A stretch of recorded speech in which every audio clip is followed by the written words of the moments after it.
बानी पीटीआई ने खत में संजीदा नोयत के इल्जामात लगाए। खत आईनी कमेटी को भेज दिया। मामले को आईनी बेंच ने ही देखना है। चीफ जस्टिस पाकिस्तान याहिया अफरीदी की सहाफियों से गैर रस्मी गुफ्तगू। कहा, खत लिखने वाले जजेस की पुरानी चीजें चल रही हैं, ये आदतें जल्द ठीक हो जाएंगी। जजेस को कहा है कि सिस्टम को ना रोकें, इसे चलने दें, मुझे जजेस लाने दें। 4 जजों का खत अभी खोला भी नहीं था, देखा तो टीवी पर चल रहा था। न जाने इंतजार क्यों नहीं करते, पैनिक कर जाते हैं। खत लिखने वाले जजेस को इंतजार करना चाहिए था। सुप्रीम जुडिशल काउंसिल की हर मीटिंग में मुदाखलत के बाद एजेंडा आइटम नंबर 1 पर होती है। मैं अपनी बात मुतलका फॉरम और वक्त पर करता हूँ। चीफ जस्टिस ने कहा, जुडिशल कमीशन में तब्दीली आई है। खूबसूरती ये है कि कोई भी जुडिशल कमीशन मेंबर नाम दे सकता है। बहुत अच्छे जजेस आ रहे हैं। अगर कल बाइकआउट न करते तो एक और अच्छा जज सुप्रीम कोर्ट में आ जाता। जजेस का बाइकआउट से तबादला और सीनियरिटी 2 अलग अलग मामलात हैं, इन्हें मिक्स नहीं करना चाहिए।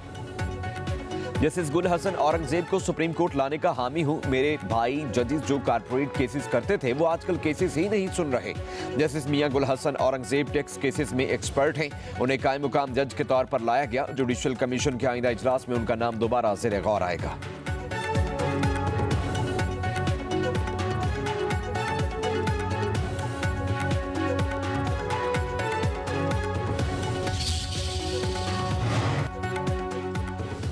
IMF वफ्द की चीफ जस्टिस पाकिस्तान याहिया अफरीदी से मुलाकात। चीफ जस्टिस ने अदालती कारकर्दगी बेहतर बनाने के लिए जारी कोशिशों का जायजा पेश किया। सुप्रीम कोर्ट से जारी एलामिया के मुताबिक चीफ जस्टिस ने कहा, पाकिस्तान में अदलिया एक आज़ाद इदारा है और बतौर सरबराह इसकी खुद मुख्तारी का तहफ़्फ़ुज़ उनकी जिम्मेदारी है।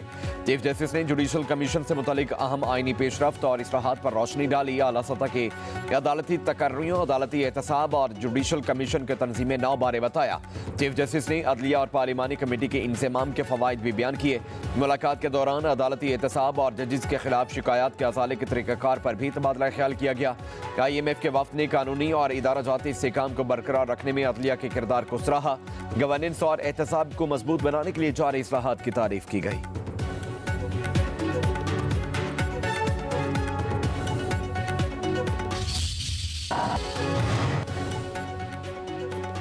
अदलिया पार्लियामेंट एग्जेक्टिव सब सवाल पजीर हैं। अदलिया का सतून तो हवा में लटक रहा है। इस्लामाबाद हाई कोर्ट के जस्टिस मोहसन अख्तर कियानी के केस की समाअत के दौरान रिमार्क्स। कहा, मौजूदा सूरत हाल के बावजूद फिर भी मायूस नहीं। अब उम्मीद सिर्फ नौजवान नस्ल से है। नौजवान ही मुल्क के मुस्तकबिल को संभालेंगे।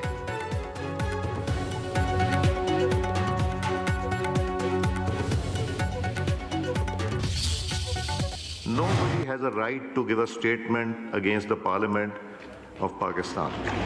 This is our prerogative. If this is true, I hope this is not true. If this is true, please convey to that honorable judge, this is not acceptable to the Parliament. कौमी assembly को जाली कहने पर speaker आया Sadiq Barham. Speaker की ruling. कहा, Islamabad high court के जज ने पार्लियामेंट के बारे में बयान दिया। जज का बयान पार्लियामेंट पर हमला है। वज़ीर पार्लिमानी उमूर मुतलका जज को आगाह करें कि किसी को पार्लियामेंट के हवाले से बात करने की इजाज़त नहीं दी जाएगी। कहा, जाली पार्लियामेंट कहने वाले तनख्वाह भी ले लेते हैं। जो तनख्वाह नहीं लेना चाहता वो लिख कर दे दे। कौमी असम्बली ने अरकान की तनख्वाहों में इजाफे का इख्तियार कायमा कमेटी खजाना को भेजने का बिल मंजूर किया।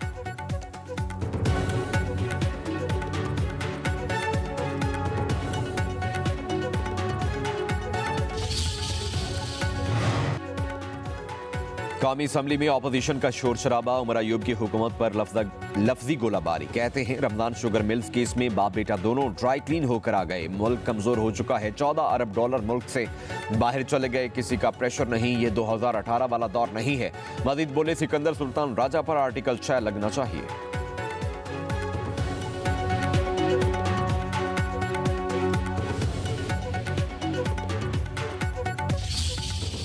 जो कहती है करने दो। ये भी मैं आपको बताऊं, अगर आपको कोई ये कहेगा कि किसी के सियासी मकासद का ईंधन बनने के लिए बाहर निकलो और मेट्रो बस को आग लगा दो, तो क्या कहोगे?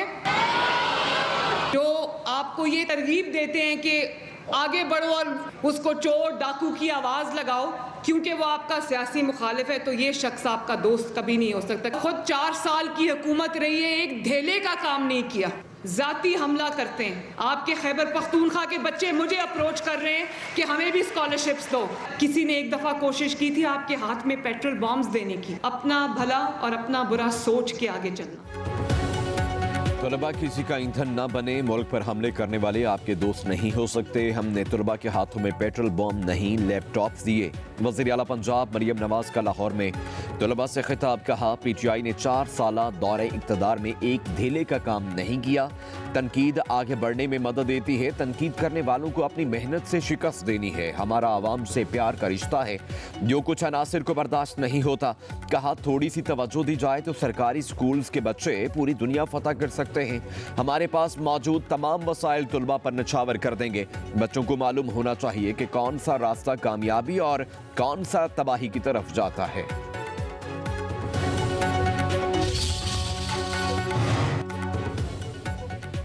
चेयरमैन महाजर कौमी मूवमेंट आफाक अहमद को गिरफ्तार कर लिया गया। आफाक अहमद के खिलाफ जिलाओ घिराव की दफात के तहत मुकदमा दर्ज।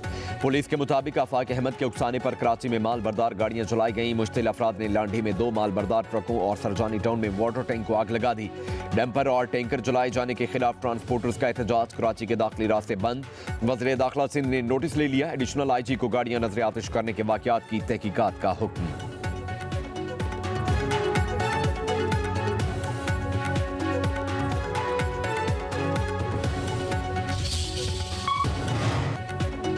मुल्क के कई हिस्सों में बादलों की एंट्री। पेशावर, नौशहरा और दीगर इलाकों में बारिश। इस्लामाबाद और गिरदोनवाह में बूंदाबांदी। सवात, बालाकोट, एबटाबाद के पहाड़ी इलाकों पर हल्की बर्फबारी।